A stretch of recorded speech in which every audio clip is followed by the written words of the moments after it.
Welcome to Beers and Buckets. We are so glad that it is March. I am your host, Connor. I'm joined by Dal Harmon. Dal, how you doing tonight, my friend?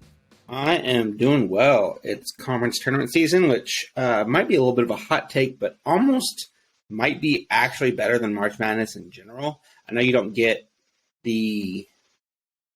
It's nice to get the new matchups in March Madness, but like in the tournament, but conference tournaments are great because the teams know each other and there's a lot of like chicanery happening. That's not the right word, but whatever.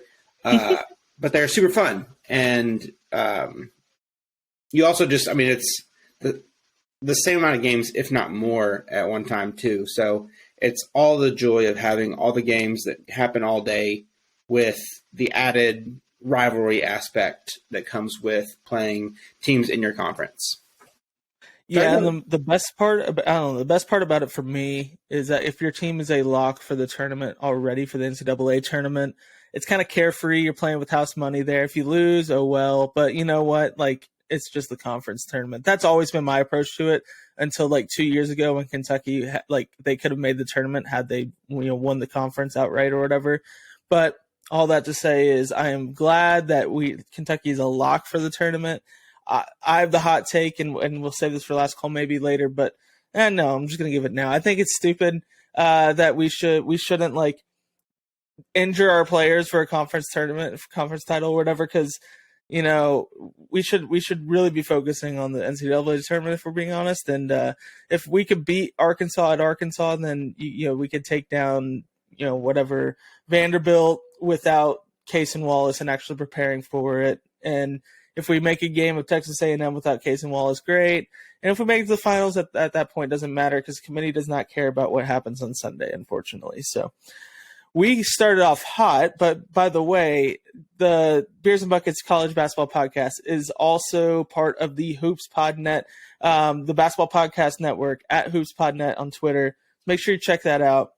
And so we have a special episode for you guys today. It is not our normal episode.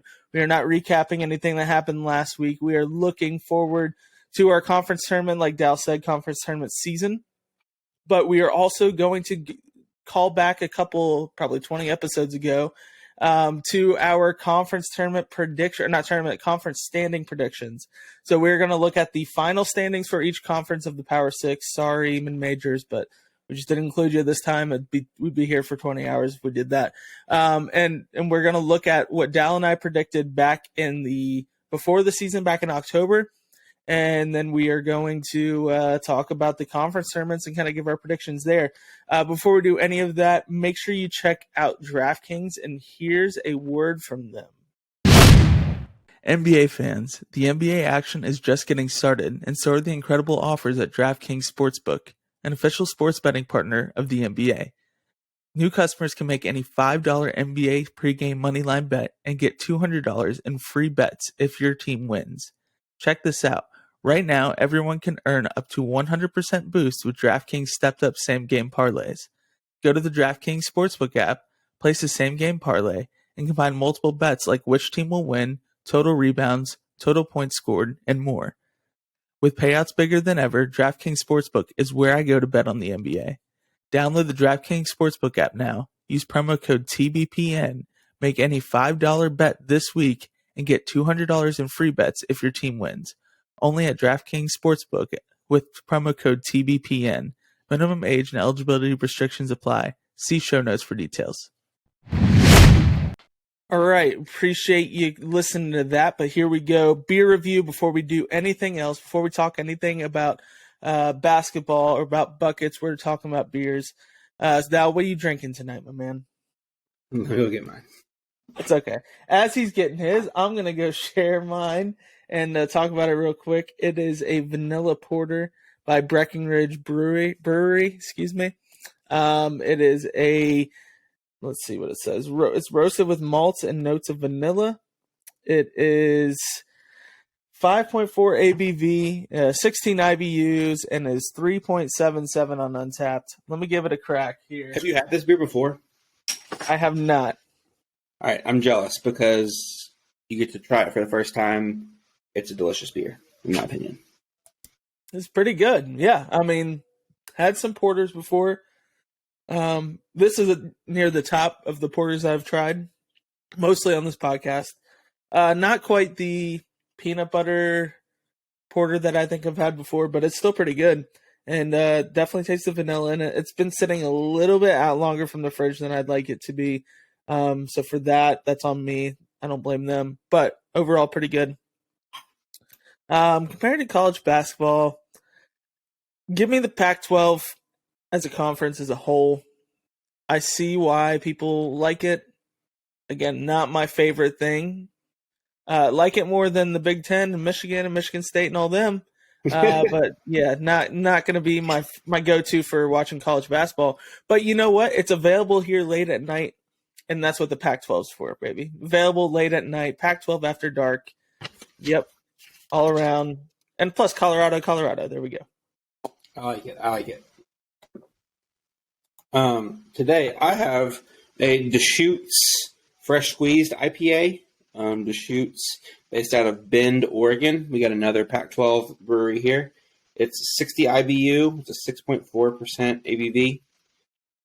While I'm opening this up, do you want to look it up on Untapped? Yeah, hit me that name again. It's Deschutes Fresh Squeezed IPA. I found Deschutes Brewery. Let's see, Fresh Squeeze IPA. Get a little bang bang. Ooh. There you go. 6.4, like you said, 60 IBU, and it's a 3.91 on Untapped. There you go. Pretty good. Higher than most. I would not guess 60 IBU for this. Untapped and their IBU descriptions are a little wonky. Like, I don't know if I totally trust them, if that makes sense. Well, that's what it says on the thing here, too. Oh, okay, then we could trust it. I've had beers on before that say it's one thing on the can, and then Untapped says it's something totally different, so. Yeah, no, this is good. It's funny, I was talking with one of my friends who before recently was a high noon person. That's like all she drank.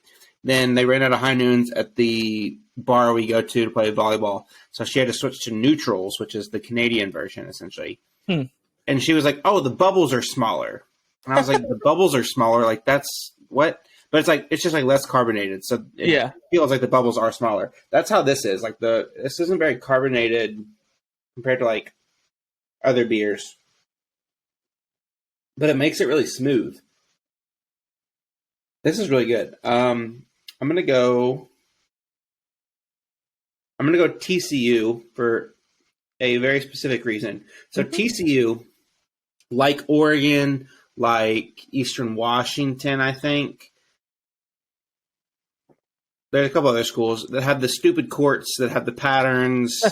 Oregon's is like that, where like you're just like, Oregon, I see what you're trying to do, but it's ugly and really hard to look at. TCU's has the scales, and I hate it. I think it's kind of cool. I hate it. It's at least not like actively offensive to my eyes. Yes, I agree with that. It's way better than the Memphis Tiger free throw penis things that they had going on there. That one might be the worst, actually. The veins in the free throw is gross. You can't. This is why every decision that is made on a corporate level, anything like that, needs a 12-year-old as part of the review process, because if a 12-year-old laughs at it, then you're not doing well. We can also sort of speak with these 12-year-olds because we find we have a very similar sense of humor. But no, TCU's is something like IPAs that is something that I normally wouldn't gravitate to, which is patterned courts. But in terms of patterned courts, TCU has one of the better ones. Yeah, I agree with that.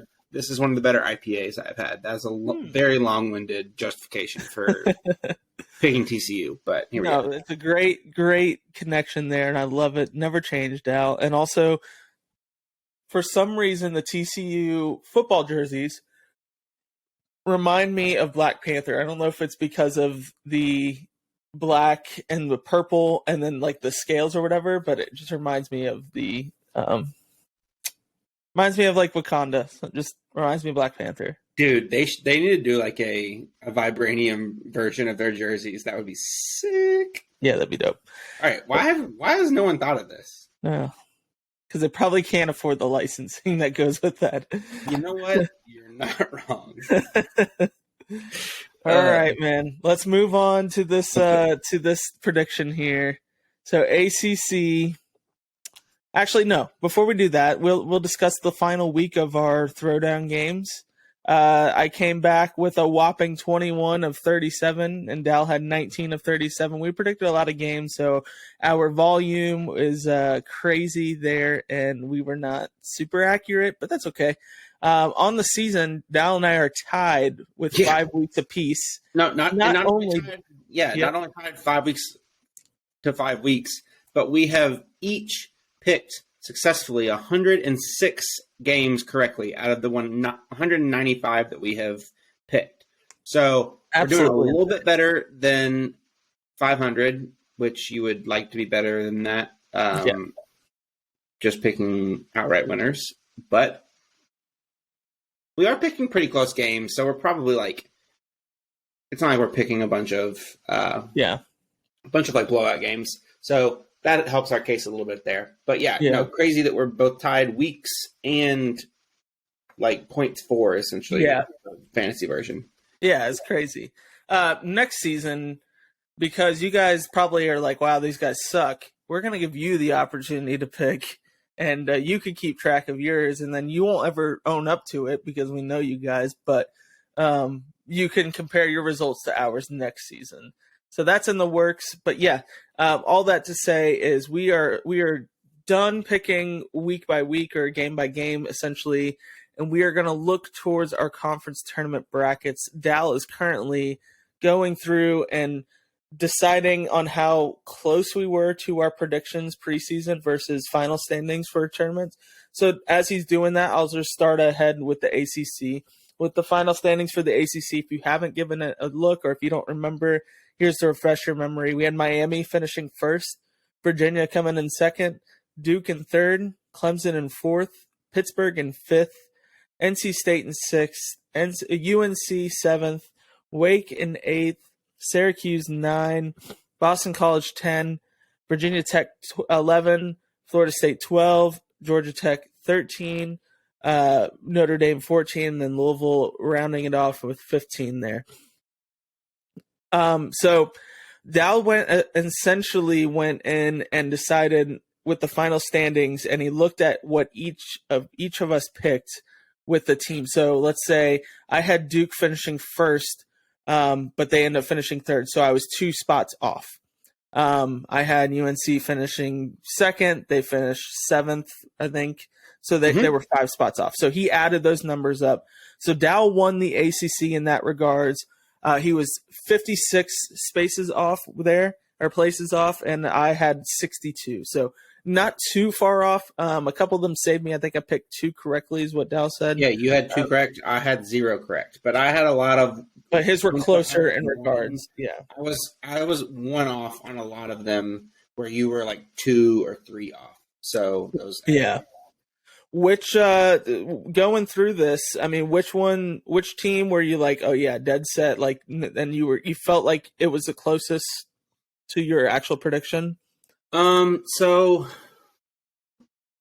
like I said, I had a lot of 1 off. Honestly, I was very confident Wake would end up 7th or 8th. I was kind of wrong about Wake's season in general, but was very confident that they would be in that 6, 7, 8 range. They finished 8th. What else do we have? I mean, we were both pretty confident that Miami, Duke, Virginia would be up near the top.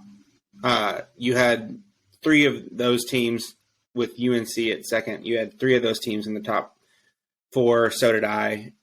We had the same top 4 in some order. So those are the ones we were confident in. I feel like they panned out for the most part.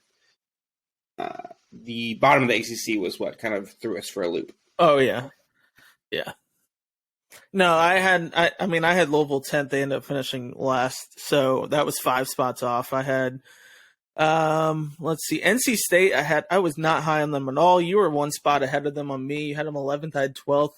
End up making us eat some crow there too, finishing with 6th. So that was pretty rough overall. Gosh, could you imagine NC State if they had actually gotten Dillingham to reclassify? That'd have been a fun team to watch this year. But anyways, Yeah, him and Traquavion Smith would have been sweet. Yeah. But all that to say, we aren't super accurate with our ACC predictions, but we also thought the ACC was going to be better than it actually ended up being. And that just turned out not to be the case this year, unfortunately. Also, we're talking about ACC. Dal, you want to air some grievances with ACC voters real quick? Dude, all right, yeah, this was going to be my last call, but I'll come up with another last call. Yeah. Tyrese Proctor got a vote for ACC Player of the Year, not Duke Player of the Year, not Duke Best Player from overseas. Like, someone had the audacity to vote someone that didn't even end up making an all-ACC team, had the audacity to vote them as the ACC Player of the Year. Wasn't the best player on his team, wasn't the best guard in the state of North Carolina. I have a little bit of a qualm with who ended up winning, although Isaiah Wong is great, obviously. Weird that the guy that is leading the country in both points, or the conference in both points and assists, doesn't win. If a guard is going to win, you would think that person would be the person to win. But alas, here we are. Congrats to Isaiah Wong. But we need more. For those who aren't keeping score or keeping track, who is the guy that's leading the conference? Oh yeah, shit! I said that a bunch of times and didn't even say the name. It's Tyrese Appleby. Yeah. Wake Forest Demon Deacon. Yes. Yeah, Tyree Appleby. But we need some more accountability with voters. Just like refs need to be held accountable, which they are not. Voters also need to be held accountable. And if you voted for Tyrese Proctor, you can be sent to the moon with no helmet. Like, what are you doing? You don't need an ACC vote. So do your job better. Hey, can I tell you the 5 players to watch who one of the players I had on that list was? Who? Tyree Appleby.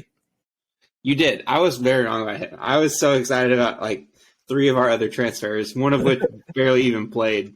And you want to look at those real quick? I mean, we don't have this plan, but it's just fun. Terrible pick, but I had Derek Lively as a player to watch along with Nigel Pack. Not a terrible pick there. Dior Johnson, Tyree Appleby, Judah Mintz. You had Isaiah Wong, Demario Monsanto, Reese Beekman, Caleb Love, and Traquavion Smith.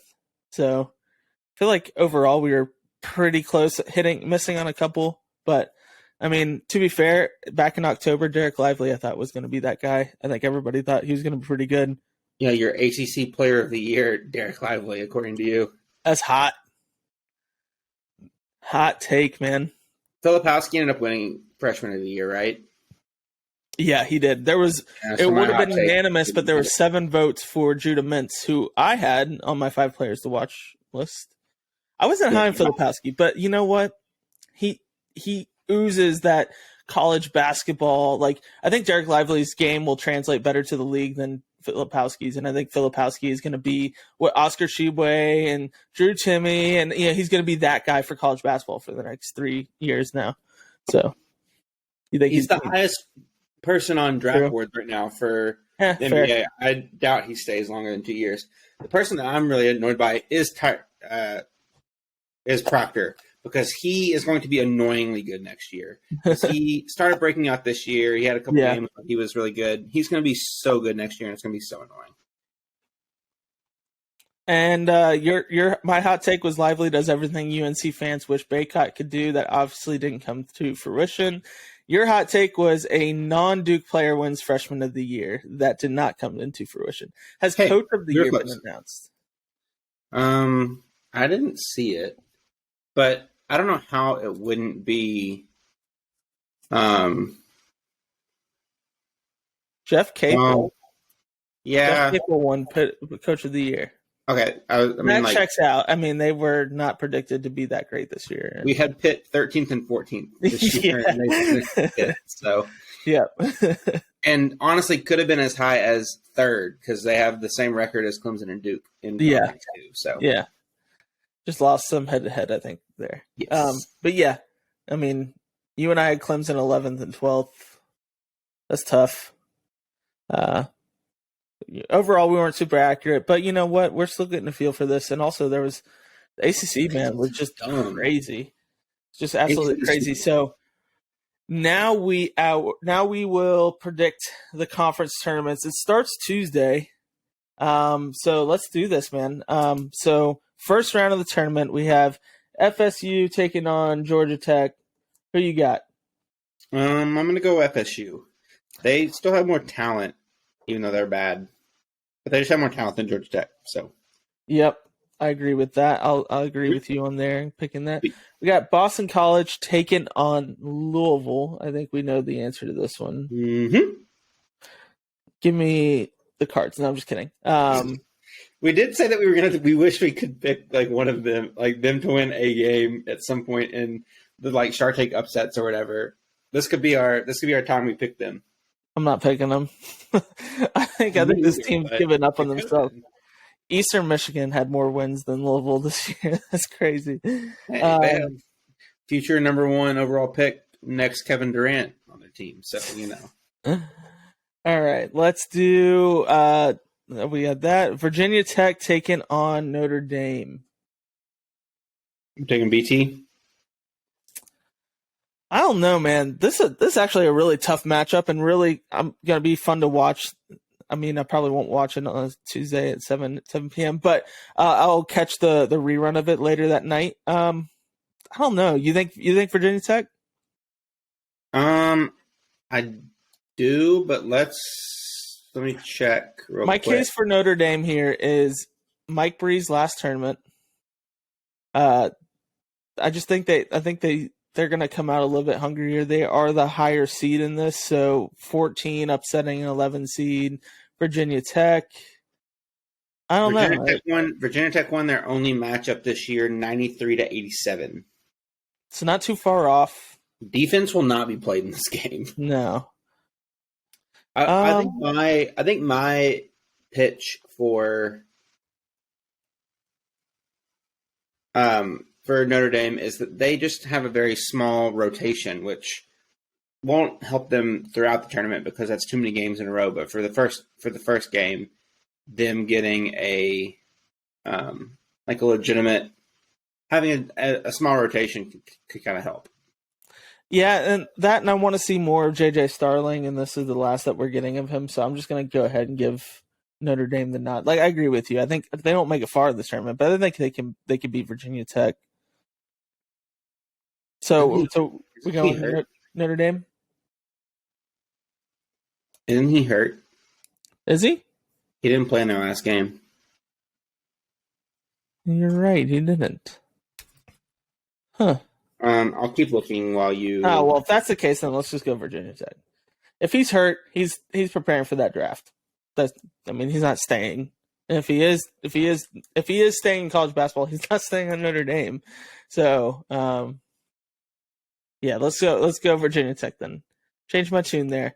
All right, so then we have, let's see, we had in the second round we have Syracuse taking on Wake.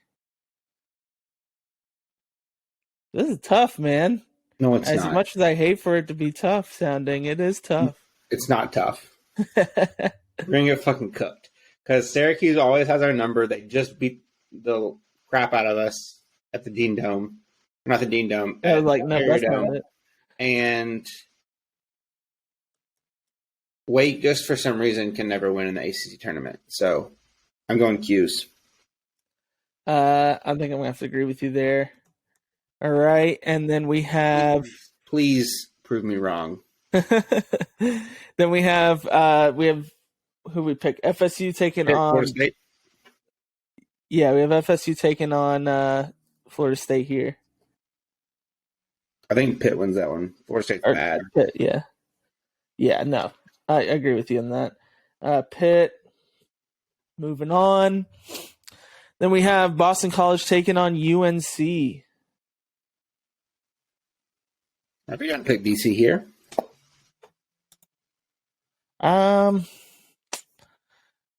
So is there a scenario that UNC still makes the tournament?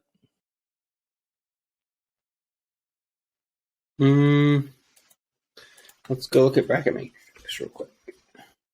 If there is a scenario that UNC makes the tournament and they maybe have to win one more quad one game or something like that, then I'm going to pick UNC. If they're out of the tournament, then I'm going to go Boston College because the team that has nothing left to lose is going to win in this regards, in my opinion. Doesn't look like it. They're only in one bracket currently. That's tough, man. Start preseason number 1 is in one bracket. Yikes. Make the championship game last year. Then, yeah.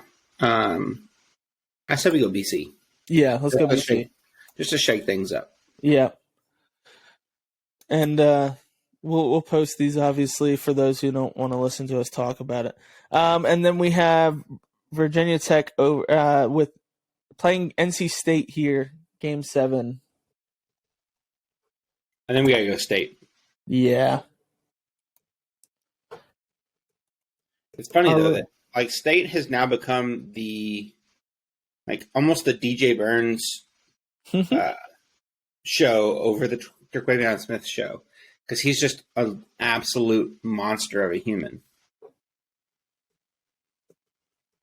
All right, then we have on Thursday we have Miami taking on Syracuse. I'm going Miami. Yeah. All right, and then we have Duke taking on Pitt. I think Duke's playing really well right now. Yeah, they like Kentucky have found a way to win late. Then we have Virginia taking on BC. Boston College. I think this is where BC's run ends. Yep. It's almost Sharpie at this point, right? Then we have Clemson taking on NC State. This is the one that I don't think will be Sharpie or chalk. Or yeah, so Clemson is 2-0 in the series this year. Beat them 78-64 and 96-71. So I think I'm going to go NC State. Or I'm gonna go Clemson here. Oh, Dow.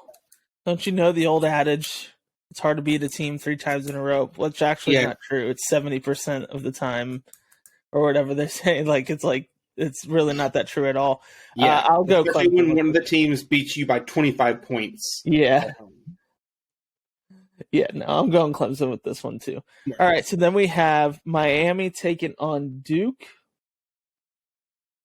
This is semifinals on Friday. What do you think?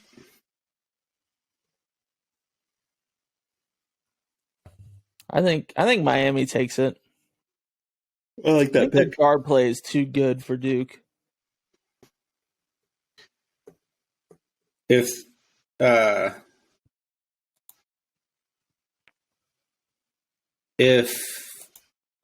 Norshad Amir can hang with the big men for Duke, I think they have a very good shot at this. Duke beat them at home, like at Miami's home, 68-66 in the regular season, and they beat them 68-66 at home, like in Cameron, 68-66 on January 21st, and then Miami came back and beat them 81-59 in Coral Gables. So I'm down 81 to 59. Even more so, I'm down to pick Miami. Yeah. All right, and then we have Virginia taking on Clemson. I like the Cavs in this matchup here. Yep. It looks like that they won the only matchup this year. UVA did 64-57. Not too far off. No, but I mean, Virginia is one of those teams that doesn't blow anyone out really. So yeah, except for like the first game of I think the first week of the season they might have or the second week they blew somebody out and we're like, wow, they beat Monmouth 89-42. It was like a bigger name team. I can't remember who it was, but we're like, they beat Baylor 86-79. That's what it was. That's, I mean, shit, for Not a UVA, blowout. that's a blowout and Yeah. the most high-scoring game of all time. Yeah. Yeah. All right. So now we have Miami taking on Virginia. Man, I don't want to pick the 1 seed, but this Virginia team's been up and down, man. I feel like it has. It's been good enough for the ACC, but up and down in regards to college basketball in general. Yep. Miami won the only matchup this year that was in Coral Gables. It was the first ACC game, or no, second ACC game of the year. They won 66-64. I'd be down to go Miami just because they have the best player in this game as well. Yep. All right, we're going Miami then. All right, so that concludes our ACC revisit and predictions. Let's take a break and come back. All right, we spent a little too long on the ACC for my liking, so we'll speed things up here. But Big 10, the final standings, or Big 12, I'm sorry. Final standings for Big 12 are Kansas, Texas, Kansas State coming in at 3, Baylor at 4, TCU at 5, Iowa State at 6, Oklahoma State 7, West Virginia 8, Texas Tech 9, and Oklahoma 10. So, oddly enough, the Big 12 has 10 teams and should be renamed to the Big 10, and should go from there. Nothing right there. Yeah. But anyways, Dal, how do we do in the Big 12 here in our preseason predictions back in that? Actually, I don't think it actually aired, but we still have them listed here, so might as well talk about them. Yeah. So this was the episode we did with Steven, I think, before we realized that it didn't post. Honestly, not super great for either of us here. We had Kansas State dead last, and they finished 3rd. We were idiots and didn't pick Kansas to finish first because they always do. We should have trusted our gut there. Dumb on our part. We had TCU second, and they finished 5th. They were pretty solid. Not overly great showing. Texas Tech. Luckily, we were lower on Texas Tech than the homer Steven, so we'll take that as a win. We also had West Virginia pretty low.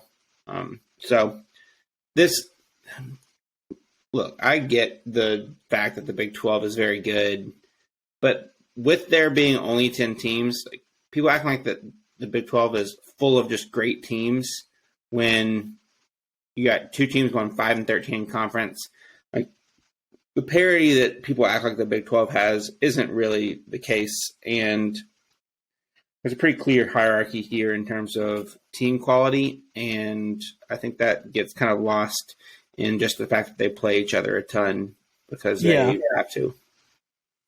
Yeah, and I think part of it too is, like, I don't care if you only lost by 3, you still lost, and like you have to find ways to win in those scenarios, you know. So it's like you could go and you could lose in overtime, but at the end of the day, you're still not a good enough team to take. You know, like it's tough because I want to say like, oh yeah, the Big 12 is a really good conference, and it is a really good conference, but you got to take into account that like there are teams like look outside of the conference what those teams are doing.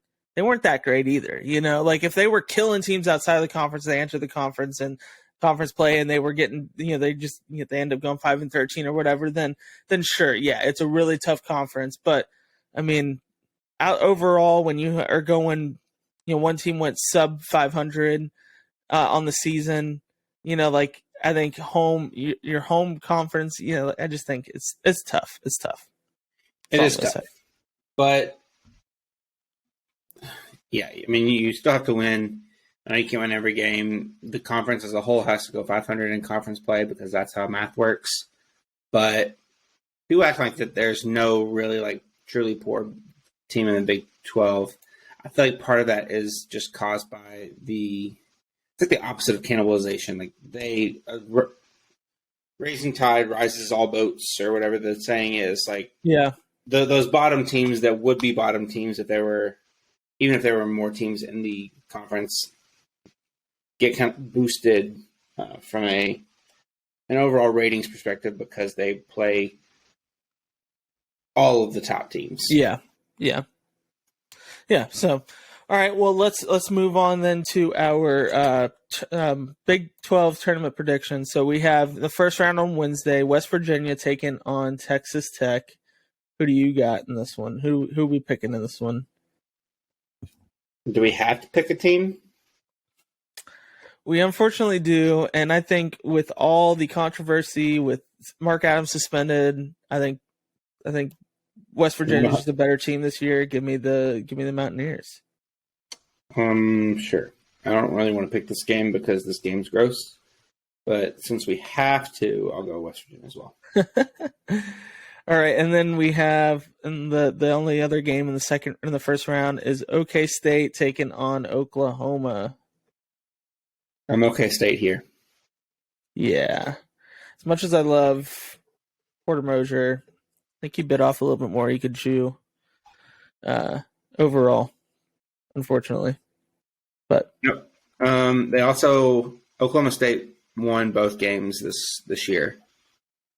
72-56 and 71-61. So Oklahoma State seems to have handled Oklahoma pretty well. Yeah. All right, then we have the next day we have Kansas taking on West Virginia. Give me the Jayhawks. Yep. And then we have Baylor taking on Iowa State. This is actually a tough game. Iowa State's come on as of late. Baylor, whatever happened Saturday. Okay, well, define coming on because they got destroyed by Iowa State to end the season, but looks like I guess I don't know. I was thinking Iowa State, Iowa State went from 5-2 in conference to 8-9. So yeah, fair enough. Yeah, no, they lost by 3 to West Virginia. Maybe I was thinking an inverse of that game. But anyways, they just whooped Baylor. I don't think that happens. Give me Baylor again in this one. I like Baylor as well. Yeah. All right, then we have Texas taking on Oklahoma State. Texas. Oklahoma State here? Yeah. They're still fighting for a bid, right? I think so. They lost Texas both games this year by a pretty decent margin both times, but I think they're still fighting for something. Let's see where. Also, at this point, how does Texas not entertain the fact that they can just hire this coach, the interim coach, as the head coach? Yeah, I mean, they're basically where we thought Chris Beard would have him. Yeah, like there's no point in changing it up. But like you said, I think earlier when we talked about this Beard situation is recruiting. But what's his name hasn't decommitted, is planning on staying, if I'm not mistaken. I forget who was it that's committed. What's his name? Shoot. You know who I'm talking about. Kind of. It's bothering me that I just had this right here. Basketball commits. Oh, Ron Holland. Yeah, Ron Holland. There we go. The surefire Arkansas lock that everyone thought he was going to be. Anyways, yeah, I think you should just keep him, whatever his name is, as your coach, unless the recruiting dips and then you're without a talent. But also transfer portal, you never know what happens. So, all right, talked enough about Texas and recruiting. So we have Oklahoma State going on, and then you have Kansas State and TCU battling for the purple here. Who's the better purple? I am still high on TCU, so I'm down to go them.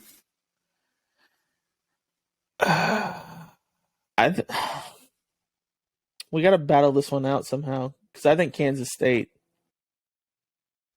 We'll go TCU. I'll trust your judgment on this one. You've been too high on them too long for you to switch up now. Let's see what happened in the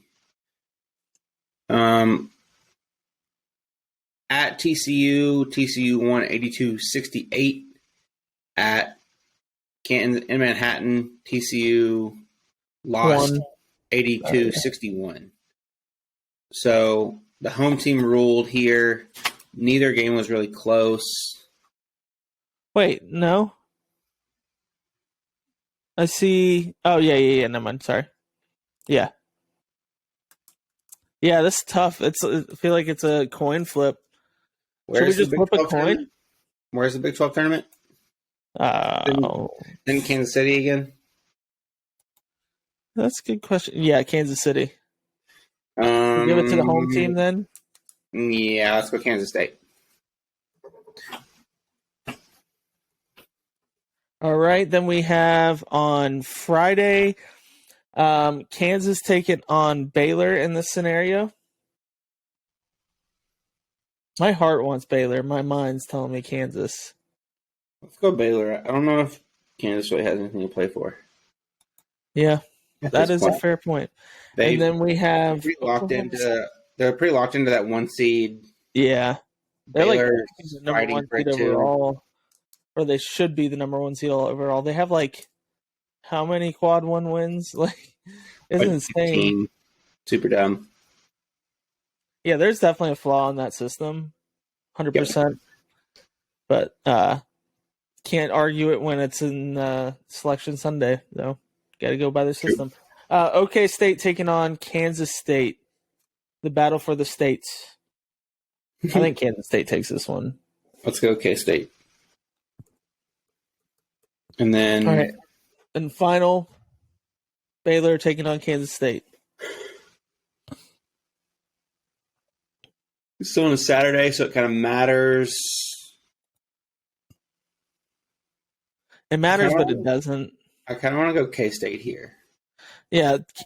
Baylor lost to Kansas State on the road, and they they lost both games at home in overtime, 97-95 back in January 7th, and then they lost on February 21st on the road by 10.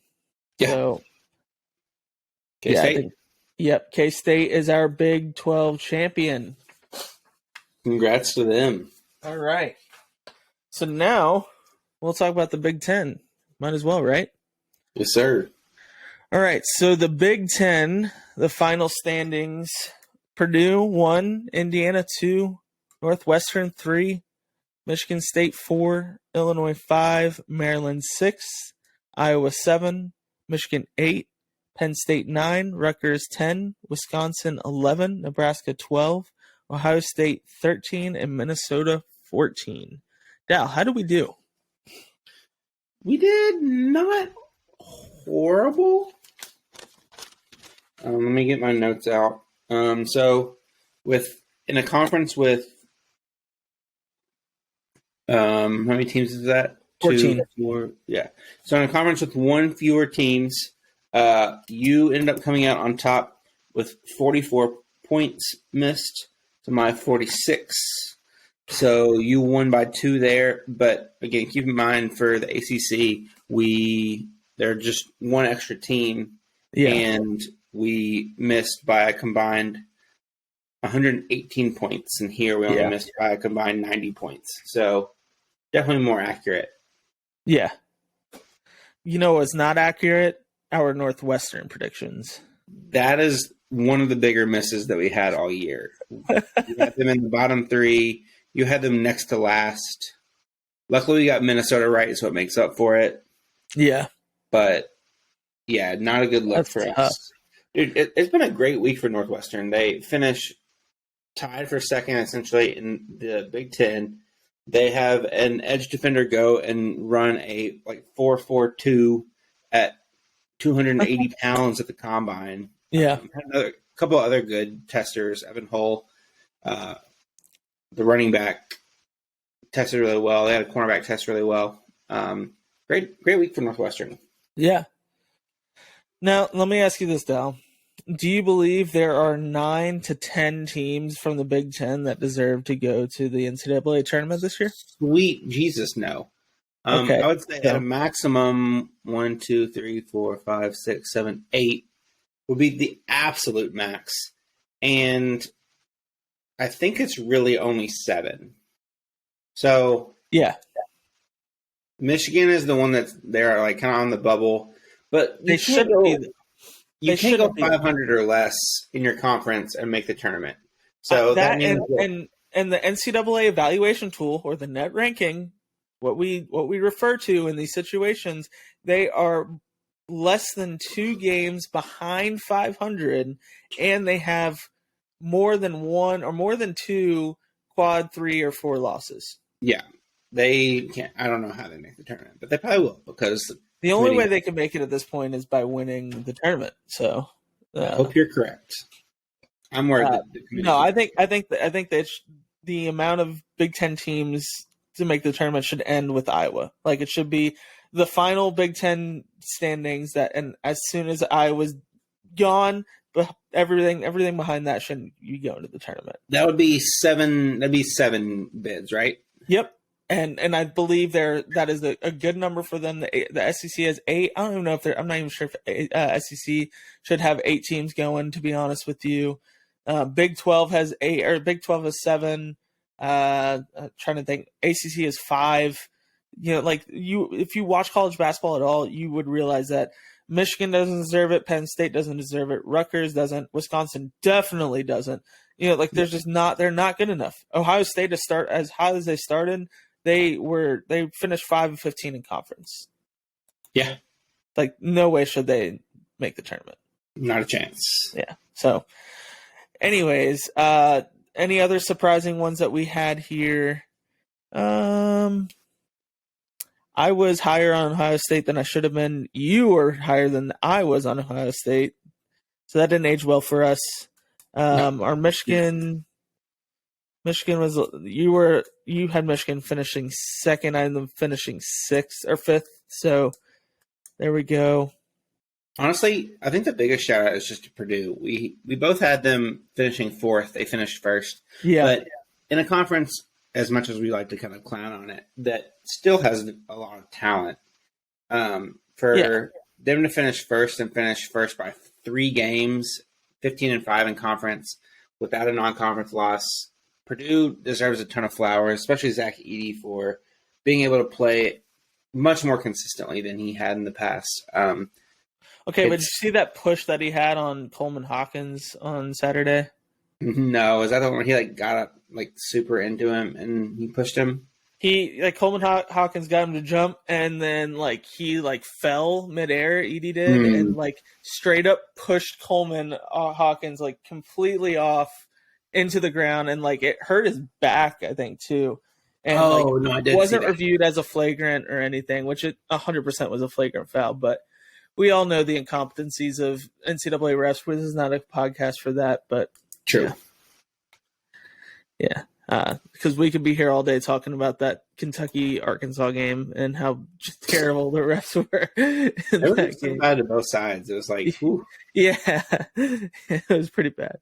All right, so we won't spend any more time on this. Let's talk tournament. On March 8th, we have Ohio State taking on Wisconsin. Who do we got?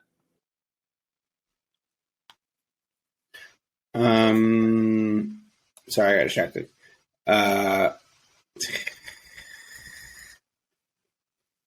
Wisconsin? I think Ohio State takes it. All right. I mean, I clearly wasn't happy with that pick, so. Yeah, no, I just think I think overall I'd like them more in that matchup. Then we have Minnesota taking on Nebraska. I don't know who's going to win this game, but the loser is whoever watches this game because good God, I feel for you. 25 minutes after game 1, so I think Nebraska takes it. All right, I'm down with that. Minnesota's really bad. Yeah. All right, then we have on the next day, March 9th, Rutgers taking on Michigan. It's not a Jersey Mike, so it's anyone's game. Very true, very true. Both of them currently sit in the tournament. Or no, Rutgers is in the tournament. Michigan's kind of on the outside looking in. I'm going. Let's go Rutgers here. Rutgers is in? That's what Bracket Metrics has. Oh my god. Has them as an 11 seed. That's gross. That's gross. All right, then we have Ohio State taking on Iowa. I think this is where Ohio State season ends, personally. Iowa's just a better version of Ohio State. Yeah. Then we have Penn State taking on Illinois. This one's tough because we both like Penn State's ability to shoot the ball. I know Illinois is playing well. Let's see who. Illinois. They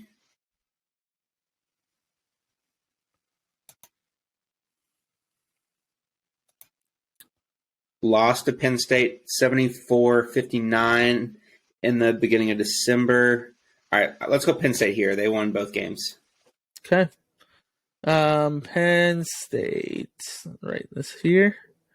And then we have Nebraska taking on Maryland. Gotta go Maryland. Yeah. Excuse me. Maryland, yeah. All right. And then March 10th, we have Rutgers taking on Purdue. I think Purdue rolls here. Yeah. And then we have Iowa taking on Michigan State. Let's go Iowa. Would be my choice. Yeah, I like that there. And then we have Penn State taking on Penn State taking on Northwestern, excuse me. So let's go back to Penn State here. Penn State. They beat Northwestern by 3 in overtime on the road. Yep. And that's it. Yeah, the only matchup they had. Let's go Penn State. I'm down to keep it rocking. Keep it hot, baby. Keep it hot. Okay, and then we have Maryland taking on IU. I think Indiana wins. Yeah. They're playing really good basketball right now. They are. Fino's really good. All right, now we have Purdue taking on Iowa on March 11th. I think Purdue takes this one. It's just really hard for me to pick against Purdue. They beat Iowa. They played once this year, and they beat them 87-73. I don't know if Iowa has the size to match up with them, so I'm going with Purdue. And I just thought they don't have the defense either. Yeah. And then we have Penn State taking on Indiana. I think this is day 3 for Penn State. They're going to be tired. IU's only played 1 game at this point. Penn State relies on shooting. Can they get a 4th day of shooting out of this, or a 3rd day of shooting out of this? I don't like the odds for Penn State here. I'm going IU. Yeah, Penn State. Although Penn State did beat them 85-66 earlier in the year, I think I'm going to go IU as well. I like your thought process on it being they're going to be tired at that point. Yeah. They also just they have a relatively small bench. So, yeah, you get some tired arms. They don't shoot as well, and Indiana comes away with it. Yeah. Okay, and then in championship game, we have Purdue and Indiana, sorry. Who we got in this one? Purdue lost to Indiana by 5 on February 4th, and they lost both games, actually. Yep. Home and away. By 5 in the first game, and then by 8 in the second game. which totally doesn't mean much. There could have been some fouling to stop the clock kind of situation. So, yep. I'm going to go Purdue. I think I'm going to agree with you on here. And because of the old adage, it's hard to beat a team 3 times in a season, I think this is one of the rare cases where it's actually true. Yeah, true. Purdue has the better offense and the better defense according to adjusted efficiency as well. So yeah, that's good to see. All right, let's move on. Let's take a break and then we'll move on. All right, we are back. This is actually day 2 as we are recording for 3 more conferences that we're going to preview. So we tried to power through last night, decided, you know what, we'll give you a fresh mindset tonight. So we're back, and we are talking Pac-12. Dal, Pac-12, how'd you feel about it this season? 12, everyone kind of gives the ACC the short end of the stick for being bad, but are we sure the Pac-12 is not worse? That's a fair point. That is a fair point. You get about halfway down, and your team is 10-10. Your teams are 10-10. Utah is 10-10. They upset the number 2 team in the final standings. So let's go through the final standings. Actually, so we have UCLA coming in 1, and they are also number 2 in the AP poll as it stands. So they surged late. Arizona coming in at 2, USC 3, Oregon 4, Arizona State 5, Washington State 6, Utah 7. Washington 8, Colorado 9, Stanford 10, Oregon State 11, and California 12. Cal should just be thanking their all of the gods that exist for Louisville existing, because if not for Louisville, they would be by far the worst Power 5 team. They are 201st in KenPom and won a whopping 3 games compared to Louisville's 4 games. Yeah, that is 100% correct. It's just bad. I forgot they had a basketball team, to be honest with you. They went 12 straight games to start the season where they lost. Then they won 3 of 4, including a win at home against Colorado, which is actually a pretty solid win. Then put up 92 against Stanford, and then lost, 15 straight? Yeah, 15 straight to end the season. Yeah. Now, we didn't give our predictions for the Pac-12, if I'm not mistaken, our final standings, right? I don't think so. But I can tell you right now, the top 3 teams don't surprise me. UCLA, Arizona, and USC. In that order, they don't surprise me. I think we had discussions about this, might not be recorded, but we definitely had discussions about the Pac-12. And the top 3 teams don't surprise me. You can maybe make a case for Oregon. I would have flipped Arizona and UCLA personally, but that's just me. See, I didn't, and I knew it because Hami Haka is coming back, Tiger Campbell coming back. There's just a lot of consistency with that UCLA team that came back, whereas Arizona lost a lot there with Ben Matherin and Christian Coloco. Those were 2. They're 58th in D1 experience this year. And, Tabulis is a junior, Balo is a junior, Kirk Chris is a junior. Yeah. They have every single person that's above a role player. So anyone 16% and above in terms of usage is either a junior or a senior on that team. Yeah. No, they had a lot of consistency. My biggest thing was the 2 best players for Arizona last year were not on the team. Whereas UCLA, you would make a case Hami Hawkins was the best player for them, and he returned. You know what I mean? Yes, but we'll allow it. So with that said, let's talk about it. Is Boogie Ellis the best guard in the Pac-12? This is a hot take, maybe. I feel like he is, personally.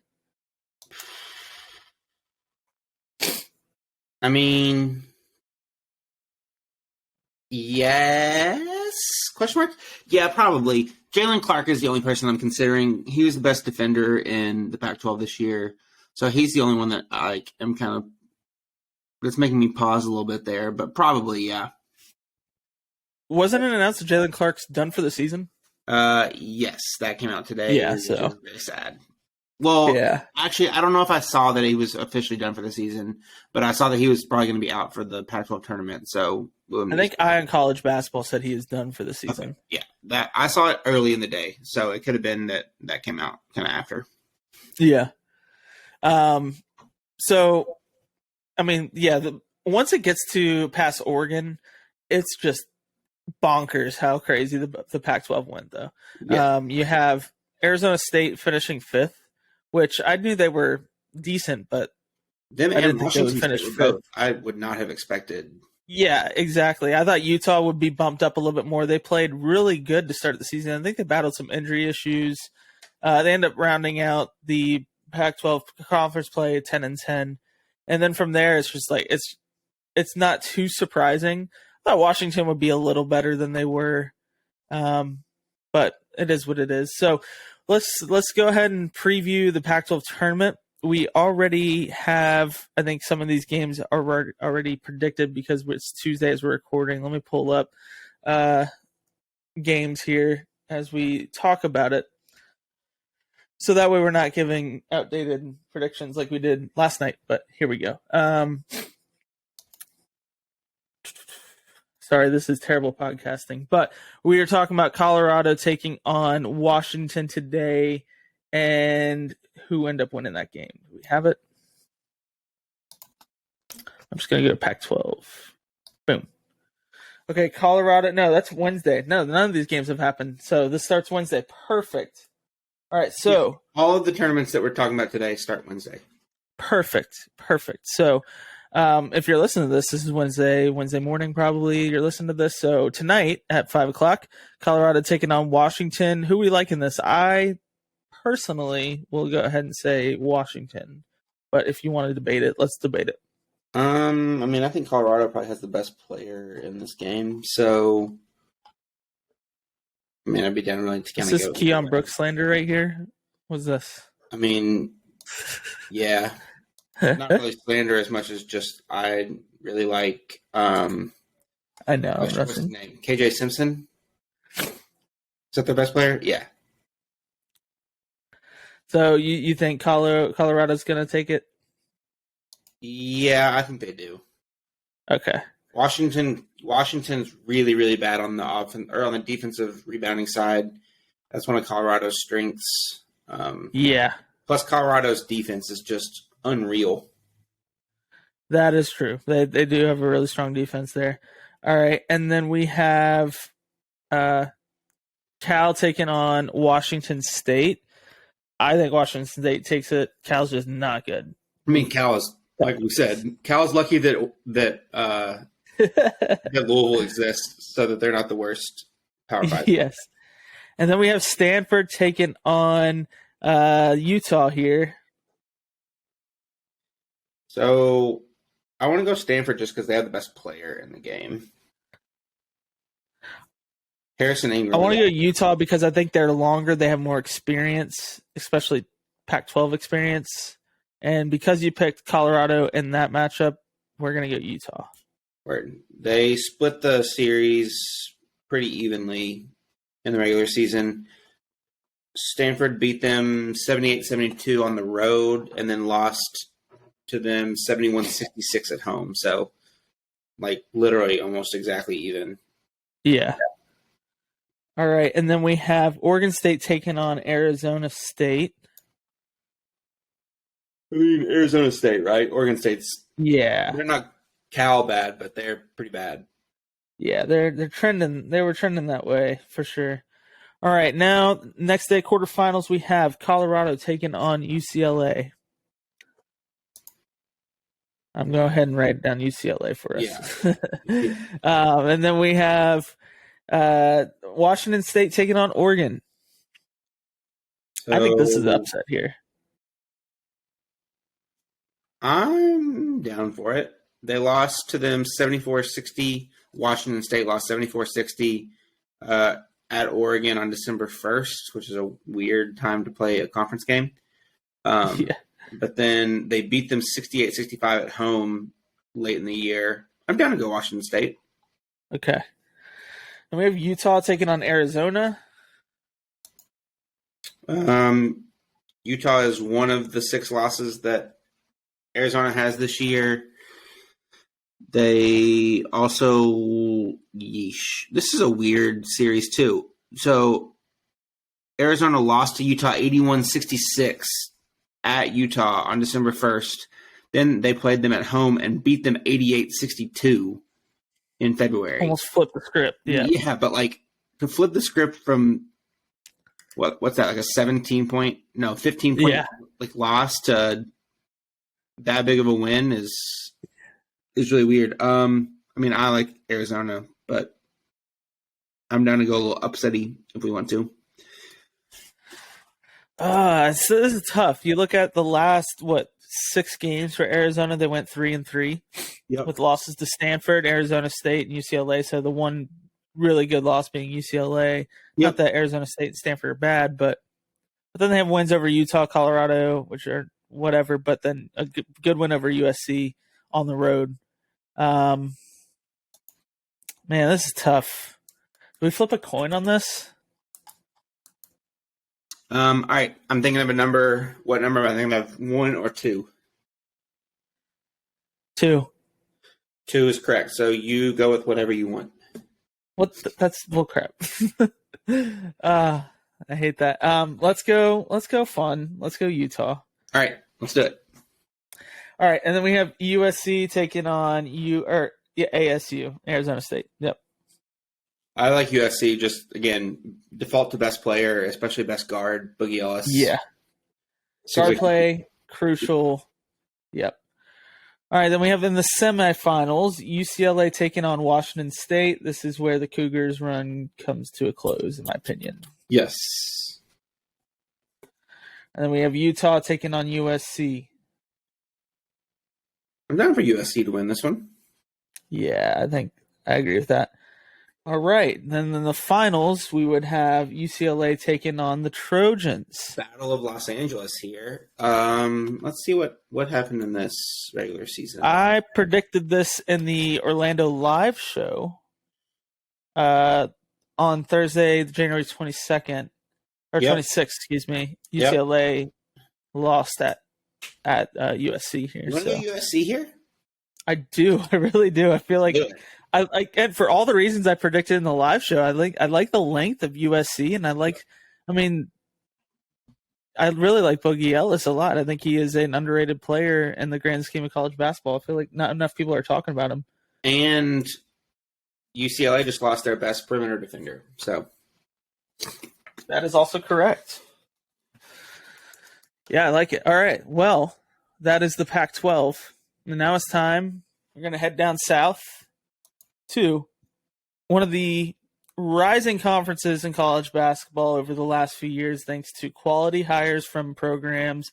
Here we are, SEC basketball, and it was a weird. I mean, it was and wasn't, right? I think everybody was super high on Kentucky, and they were what Alabama was last year, just a roller coaster. Had great wins and terrible losses, right? Yep. And then Alabama last year, they put that behind them, and they just had great wins all season. They only had 2 conference losses. So let's break down the rankings here, or the final standings. So we had Alabama finishing first, Texas A&M finishing second, Kentucky in third, Missouri in fourth, Tennessee fifth, Vandy sixth, Auburn 7, Florida 8, Mississippi State 9, Arkansas 10, Georgia 11, South Carolina 12, Ole Miss 13, and LSU 14. Anything stand out to you, Dale? I think the biggest one is probably Mizzou. So Texas A&M finishing second, Mizzou finishing fourth are the two big surprises from the top of the standings. To me, the biggest surprise is not who finished at the top, but who finished closer in the bottom half to the bottom, which is Arkansas. Yeah. You had people saying they're going to finish third in the SEC. Some say finish second. Like that, people were really high on this Arkansas team, and they have a lot of talent, but it goes to show you need a little bit more than talent, and you need to have the right blend of talent, right? I mean, they've battled injuries all season. The talent was their issue. It was the fact that their talent didn't play. You battled injuries. Even when at full strength, they were still figuring out things that teams were figuring out back in December. They were figuring out in February. Did they ever? Right? They were never really at full strength, though. Because Trayvon Brazile got hurt after 9 games. And Nick Smith didn't play for the first, 6 games. He didn't really even play against Troy. So they got 3 games, really, before Nick Smith got hurt again, where they had their full strength lineup.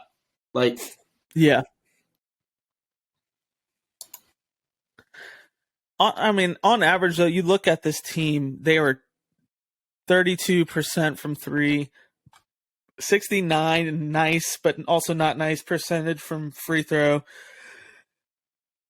This team had talent, also had struggles too. I mean, I was higher on Jordan Walsh than most. End up being a still solid player and had a pretty consistent overall, but he's still in a limited role on Courtney KenPom. Just wasn't used a lot.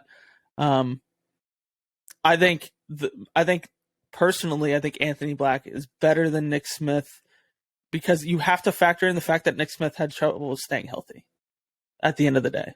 But I'm a big Anthony Black fan, but Nick Smith's their best player. Him and Ricky Council. I wish we could have seen this team fully healthy because they would have been fun. And they had their moments of fun this season too. This team struggled to put other teams away sometimes, and then they had no problem putting Kentucky away in Rep Arena. But all that to say is that surprises me that they finished 10th in the conference. They finished sub 500. They ended the regular season on a 3-game losing streak. Just struggle, man. 2-8 on the road. So they took care of business at home for the most part, 14-3. This is just a weird year for Arkansas because I definitely thought they would finish in the top 5. I mean, said if you tell me that they have only 4 players that play in all 31 games, I am not surprised by this at all. Their worst loss, they lost December 28th against LSU on the road, but other than that, their worst loss is at Vandy, which ended up being a not bad, a good loss. They beat all the teams they should beat. They beat the shit out of Kentucky at one point. I don't know what you really expect whenever you lose 2 of your main contributors. And another one is factor 100% factor injuries into it. You can't just say this team didn't live up to expectations. Injuries played a huge crucial role in their final results. Just interesting all around. Tennessee, I was high on their defense. I was not high on their offense, and I said that from the get-go. We might not have said that recorded, but you and I had conversations about this Tennessee team and how where was the offense coming. They were always going to be Vescovi or bust, kind of on the offensive end. Yeah, and when you rely on one player for all your offense, that's a struggle. Vandy, man, they could have easily threw in the towel after taking that 100-something to 44 loss to Alabama. Then they fired off, winning streak, 3 games, ending the regular season with 3-game winning streak. So shout out to Stack because I think everybody kind of written Vandy off. That he's got them in a good spot. They're a solid team. When Kentucky lost them, everyone's like, it's unacceptable we lose to Vandy at home. It's okay, but when you take 2 point guards, point guard's been out, the other one gets injured mid-game, you're not prepared to play a game without a point guard. There you go. And they're a solid team. All that to say, let's move on. Tales old as time, Kentucky fans thinking that one of their losses is an absolutely horrible loss when it's not bad in the slightest. South Carolina was a bad loss. I'll say that. South Carolina at home, they finished the conference 4-14. Just not a great team. Not a terrible team in the grand scheme of college basketball, but not a great team. And it was 100% because they got their butts handed to them a few days before against Alabama. That's what I'm saying it is. But because then after that they went into Tennessee and took care of business there. But let's move on to actually predicting it. So first round Wednesday, March 8th, we have Ole Miss taking on South Carolina. I think the Gamecocks take it. Yeah, Ole Miss fired their coach. South Carolina has Gigi Jackson. Yeah. All right, then we have LSU. He's like 12th or something still on Fanspo. When I was doing those mock drafts that you have been doing for the last couple of days that I've been piggybacking on, Gigi Jackson's like still a lottery pick, which I was kind of surprised about. I mean, he still has potential. He's getting drafted on potential for sure. He was a solid player for them. They just, if they had won more games, I think he'd probably get more love. Just didn't win a lot of games. All right, then we have LSU taking on Georgia. Georgia, I guess. It was a gross game. Yeah. I'm gonna go with Georgia just because LSU has been. They can't keep a lead to save their life. They had a lead on Florida the other day. Couldn't keep it. Lost it. Georgia beat LSU in their only matchup at home, 65-63. So essentially even. Yeah. Let's see. Who was it that they were playing the other night? Florida. Yeah, the game I was talking about with Florida. Yeah. So, all right, and then we have Mississippi State taking on Florida in the second round on Thursday. Guess what Mississippi State is shooting from 3 this year? You have me, buddy. I'm not going to take a wild stab at that. Well, here. Do you know how many teams there are in the KenPom rankings? What is it, 360 something? Yeah, I think it's 363. Guess who is 363rd in 3-point shooting this year? I'd say Mississippi State. Your Mississippi State Bulldogs. Problem is with this game is Florida's without Colin Castleton. Oh, I'm still going Mississippi State. They're like it's okay. It's like offensively red on their page. Their 3-point percentage. There's like the red that's like the kind of like it's a little bit hard to read what's in it. This is like punch you in the face red. Yeah, fair enough. Then we have South Carolina taking on Tennessee. South Carolina can't. This score. Is where South Carolina season's in. Yes, South Carolina cannot score. Yeah. They got beat 85-42 in Columbia on January 7th. I don't think I'm going to be picking and then they got beat 85-45 in Knoxville. So that's an aggregate of over. They got beat by, 43 and then 40 points. So 83 point differential over those two games. I think we're going to go Tennessee here. Yeah. All right, then we have Arkansas taking on Auburn. I think this is a tough one. I like the length of Arkansas to bother the notoriously short, stubby Auburn guards. Yep. I trust Arkansas's ability to run the floor more than Auburn's ability to slow teams down on offense. Does that make sense? Yes. I think Arkansas wants to get out and run, and I think they're gonna bother. Like you said, their length is gonna bother Auburn's team to no end. So, and Auburn's just been reeling. I feel like it's been lately. Auburn 72, Arkansas 59 in their one meeting, but that was without Nick Smith. So yeah. And Auburn beat Tennessee at home, but they also did it with Tennessee's without Zakai Ziegler, so can't ignore that. All right, so we're gonna go with Arky here, and then we have. Let's see, where is it? Okay, then we have Georgia taking on Vandy. Vandy. Yeah, I like Vandy in that matchup too. Okay, and then we have on Friday the quarterfinals. We have Mississippi State taking on Bama. Then we gotta go Bama here. I am struggling with Bama right now. I think they're really hard to predict. Late in the season. Where is their page here? Late in the season, after the Brandon Miller incident that week that was announced, they survive an overtime game on the road in South Carolina. They win by 3 at home against Arkansas. They win in overtime by 5, allowing Auburn to score 85 points. That's gross.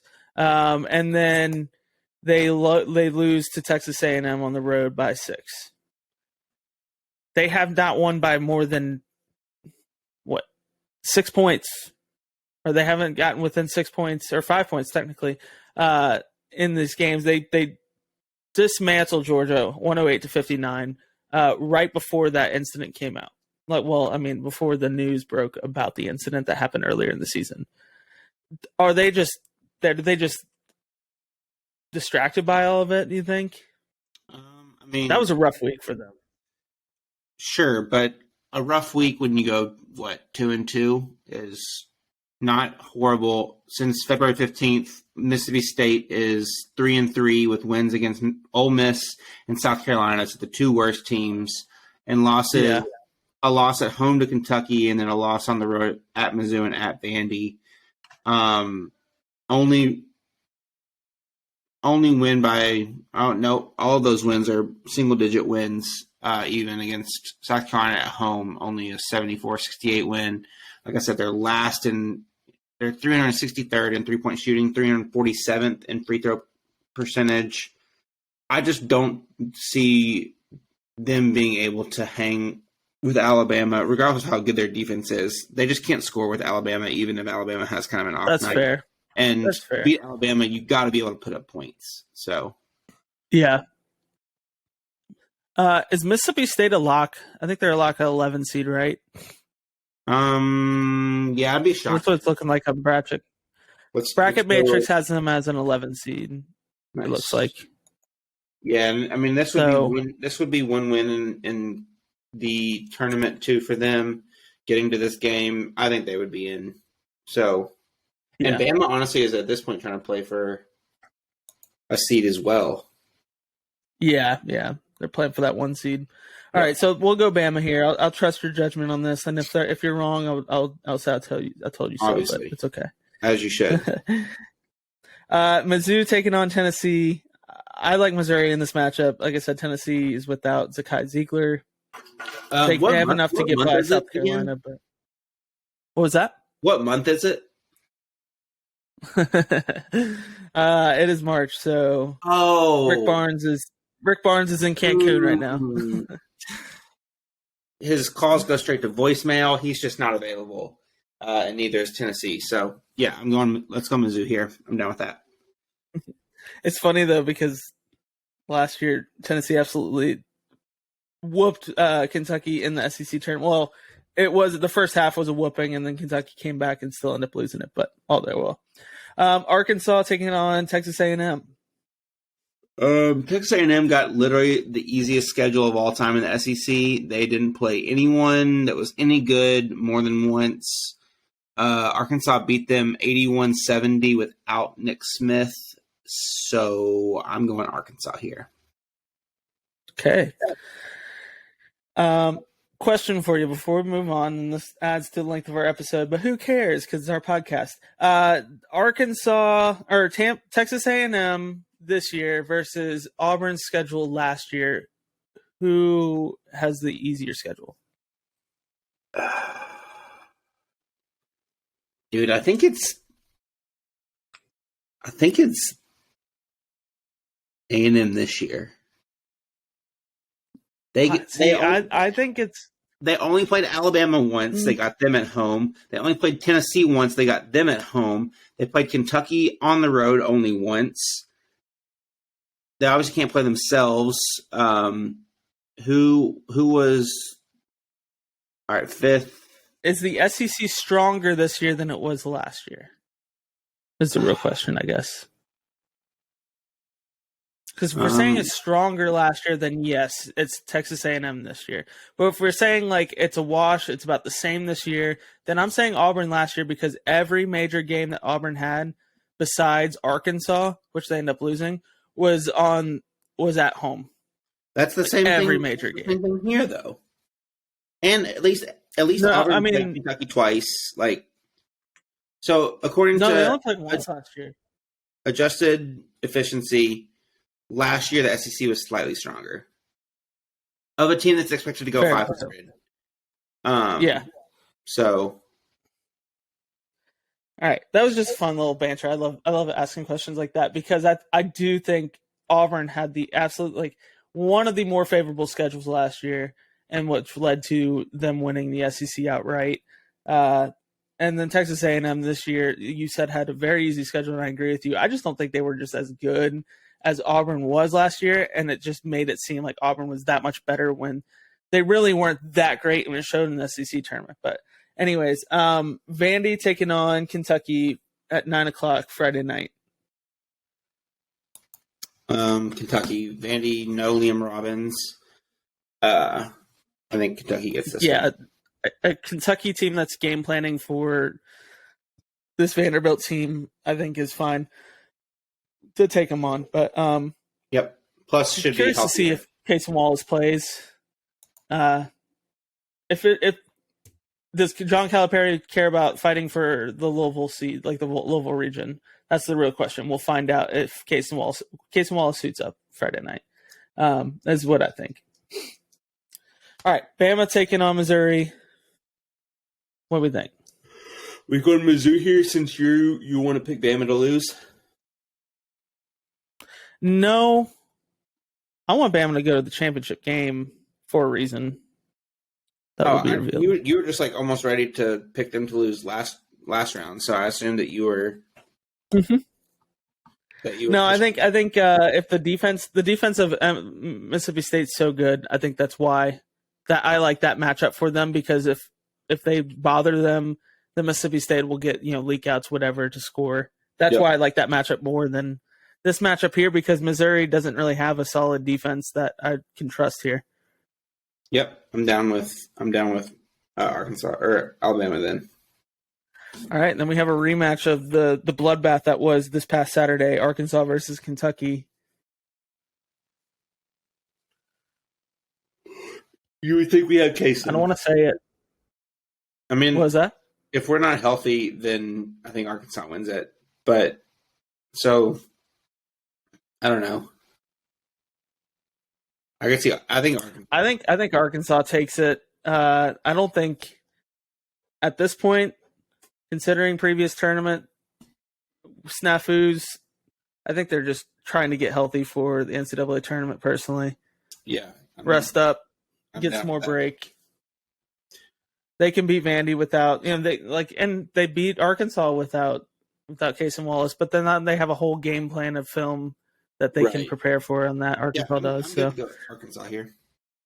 All right, Bama and Arkansas for the final. Arkansas? I don't know. I don't care. I'm good with kind of either one. I was going to say they've lost both matchups, right? 72-59 and then 86-83. Sure, let's do the old adage: can't beat a team 3 times in a season. Arky, you will be the SEC champions. All right. Now, yeah, congratulations, guys. And that's it. That's our episode, right? We talked Pac-12, SEC. What were we missing? You want to do Big East? That's what it was. Yeah, Big East. We didn't do Big East last night. Okay, let's talk Big East. All right, so the final standings for the regular season from the Big East, we had Marquette finishing first, Xavier second, Creighton third, UConn fourth, Providence fifth, Seton Hall sixth, Villanova seventh, St. John's 8, Butler 9, DePaul 10, and Georgetown in 11th.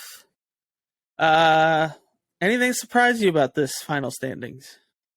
Well, considering we both had Marquette finishing 9th in the conference and they finished first, that was a little We had surprising. Creighton finishing first. Yeah, I mean, but Creighton was, 3 games off, and they, again, kind of similar to Arkansas, where they had some injuries and stuff that it took them a while to get going. Yeah. Even though I got UConn exactly correct, they started off so hot. I was very surprised that they ended up could have been in 5th. It's crazy. They started off non-conference very hot, and then they did not win a conference game for the first 5 conference games or something like that. Kind of crazy. Then they only lost 2 after that 5 game snafu. But yeah. We're going to ignore my St. in 3rd pick. I didn't do that. I was forced to do it by someone. I don't know. That one was bad, but I stand by Posh Alexander. Oh, man. We should have been higher on Marquette. We should have listened to the paint touches guy last year. We should have. Yeah. But it's okay. I didn't have Georgetown finishing last. Also, why didn't we have Georgetown finishing last? We're such idiots. That was the stone cold lock. Like, how? What were we thinking? Of course they were going to. Yeah, that's tough. But anyways, So I took this one. I was 22 spaces off to Dow's 32 spaces off. So not too different from what we had picked in other conferences for the most part. That's pretty good. It's a little bit less teams, but more than the Big 12. So we'll take that. I was, like I said, I was higher on UConn. I had them finishing 2nd. They finished 4th. We were both high in Creighton. They finished 3rd. Providence really surprised me, but at the same time, I look and I was only 1 spot off with Providence. So yeah, that one was pretty correct. I really messed up with Marquette and St. John's. I should have if I could have flipped them somehow, that would have been really good for my score. But those are the 2 that I got. Yeah. Surprisingly, I thought my Nova pick was more homer than than I thought it was, and I look over and then you have Nova finishing 2nd. That was man, weird, did we whip on those? You were higher on Cam Whitmore than I was. Yeah. Well, I knew there was an injury to begin the season. True. Yeah, so we'll see. All right, so let's talk about the tournament. First round, Wednesday, we have St. John's taking on Butler. Hey, I picked them to finish 3rd. I can't stop riding with St. John's here. Yeah. Don't switch up now, Dal. That's right. Okay, then we have, let's see here. Sorry, I'm writing this down. Then we have Seton Hall taking on DePaul. Seton Hall here, right? Yes. DePaul is bad. And Shaheen Holloway we trust. True. At least for this matchup. All right, and then we have Villanova taking on Georgetown. It's going to be a bloodbath. Let's do it, Kyle Neptune. This is going to be a bloodbath. I do not trust this Georgetown team. No. Oh my gosh, dude.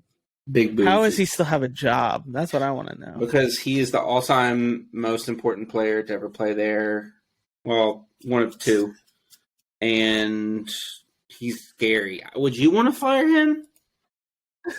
Can you imagine saying, "Oh, hey, 7-foot tall Patrick Ewing, come into my office, bud. Sit down. Let me tell you about how you're not going to work here anymore." No thanks. I'm sick that day. True, but at this point, he's got to realize what he's doing. He's doing a disservice to the team that he loves, right? Hey, he's got to realize that. Hold on, let me look up Patrick Ewing's salary and see Huh? Fair enough, but I feel like he probably made enough in the NBA that he could have been. Earns an estimated $10 million plus. Oh, that's career net. This is all him. I was like, "There's no way." That's like he's getting paid John Calipari numbers. Like, no way. Yeah, that was his NBA career. He essentially looks like he makes like $4 million. I would run my university to the ground for $4 million. Yeah. Okay. All right. Now we have Marquette taking on St. John's. I mean, this is where St. John's, their magic ends, I feel like. The Red Storm has been fizzled here, right? Yeah, I think so. UConn taking on Providence. I think this is a fun matchup. Providence took it not too long ago. Let's see. Providence, they won one and lost one. They lost. Yeah. They won at home, lost at UConn. Let's go Providence here. Do a little upset. It's not quite that, what's it called? St. Patrick's Day, but the luck of Providence will flow this week. Yes. All right, then we have Xavier taking on Seton Hall. Gotta go Xavier here, right? Yeah. Beat them 73-70 at home. Although didn't they just have somebody that's like done for them out for the season? Zach Fremantle and Kiki Tandy both are. I mean, Fremantle is a major contributor for them. Yep. That's tough. I think they'll be fine against Seton Hall, but we might keep an eye on them in the next matchup or so. Creighton and Nova. I think yeah. We agree on that. I hate going chalk on this, but at the same time, it's like these teams are good for a reason. Yes. Marquette and Providence in the semifinals. We go Marquette here. I like Marquette in this one. Yeah, I like them a lot in this one. So potent. Although they did lose to them 103-98 in double overtime. Yeah. I still. Yep. Shaka, what he's done at Marquette has been crazy, and it's funny that we can say that twice now. Super impressive. But yeah. Yeah. All right. Xavier and Creighton. Creighton? Yeah. Sorry if you hear Sailor. She's making her appearance. All right, Sailor. All right. Good Big East takes. She said, no, that's terrible. Pick Xavier in this one. No, I think Creighton takes this one. Zach Fremantle. Baylor Shireman. Yeah. Let's go. All right, Marquette and Creighton. I'm going to go Creighton here. Can you give me a pitch as to why? I want to hear it. I mean, Posh Alexander might be the best defensive guard, but Kalkbrenner is the best. So that's Connecticut, not Creighton. Kalkbrenner is the best perimeter or post defender, I think, in the Big East. You have Trey Alexander, who is an NBA draft pick. You have Ryan Nembhard, that's a sophomore there. You have Baylor Shireman, who could go to the NBA. Kaluma. They lost to Marquette by I don't hate it. Home, and they lost to them. They lost by 2 and by 11.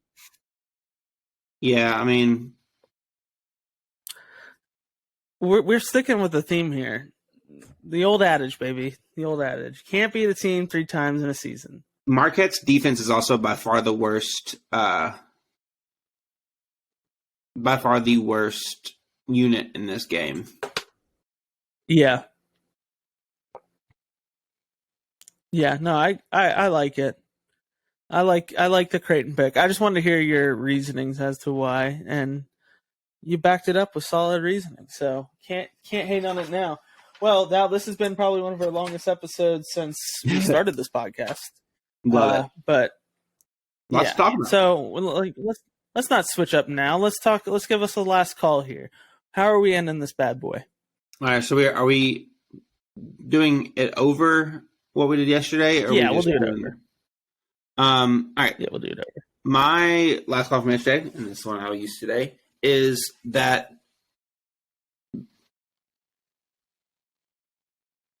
what it was like, be positive with players. Is that fuck? What did I do? Yeah, like you're just talking about in situations where, like with all the negative things that athletes and coaches kind of bring to attention, like we should also highlight the positive things too. All right, 3, 2, 1. Yeah, my last call is that there are a lot of negative kind of stories that have come out over the last couple weeks, couple months about athletes in general, not just college basketball. But you had Brandon Miller thing that we talked about earlier. You had John Morant kind of getting in trouble for his gun stuff. He might get suspended for 50 games for bringing a firearm on a team plane, which would obviously be not good. You have the whole Brandon Miller incident. You have coaches getting in trouble for all kinds of stuff. I mean, the list goes on and on in terms of the negative stories you hear about athletes. But I think that one thing that goes kind of under the radar and shouldn't is how much good both athletes and coaches do. You had Coach Cal tweet out after the final game against Vandy about how hard the referee crowd cheered for them and kind of carried them through that. They came back, won the final game of the season, and said that they wanted to play as hard as they could because they knew that there were a bunch of people that were without power because of some windstorms that kind of came through the area. And just really cool stuff coming from them. There were videos after the game the next morning, after the big win, of Adu Thiero and Antonio Reeves coaching at coaching youth basketball, and just stuff like that doesn't seem to come out as much. A lot of times it's because teams, players, coaches don't really want it to come out because they're not doing it for the recognition. But it still is important that we do recognize that there's a ton of positive stuff that does come from college basketball. And when it does happen, take the time to really appreciate it, because as great as the entertainment they provide in our lives is, the impact they have on communities and stuff is even better in the long run. Yeah. Yeah, I agree with that. We talked about that. And just in general, like, I think we have to remember that sometimes we speak about athletes as if they aren't people. A big example, Kentucky fans, like I'm calling you out, some of the Kentucky fans that listen to this podcast, like some of you guys decided to talk about Jordan Walsh's appearance, which would be absolutely insane to talk about, because a year ago we made fun of Chris Rock for doing the same thing and said it's not okay to do that about Jada Pinkett Smith with the whole Will Smith slapping situation, whatever. But the problem is she has the same condition that Jordan Walsh has, and that's alopecia. So it's not okay to talk about a woman with alopecia, but it's okay to talk about a guy with alopecia. Like, no, let's just not bring up things that people can't control, especially with their looks like that. If you don't like a player because of his attitude, by all means, like, you dislike players, but we don't have to tag players. We don't have to comment on their appearances. And just in general, I think we just need to be kinder. And then, like, the whole Brandon Miller situation, like, it really sucks. That nothing, I don't think, is going to come of it legally for him. I mean, if there is, I feel like we've already would have gotten something like this. But, like, there's a reason nothing's coming legally for it.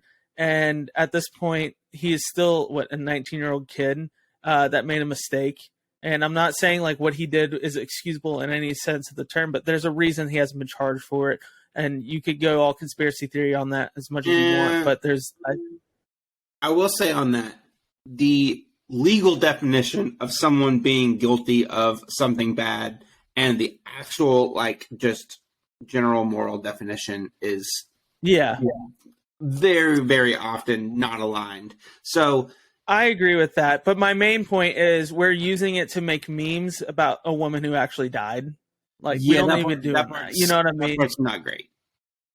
Yeah, like, and I hate when I find one funny and I'm just, like, hitting myself, because there are some that are funny, but at the end of the day, like, a woman actually died, and he is part of the situation, and we're now making memes about the situation, and it's just not cool.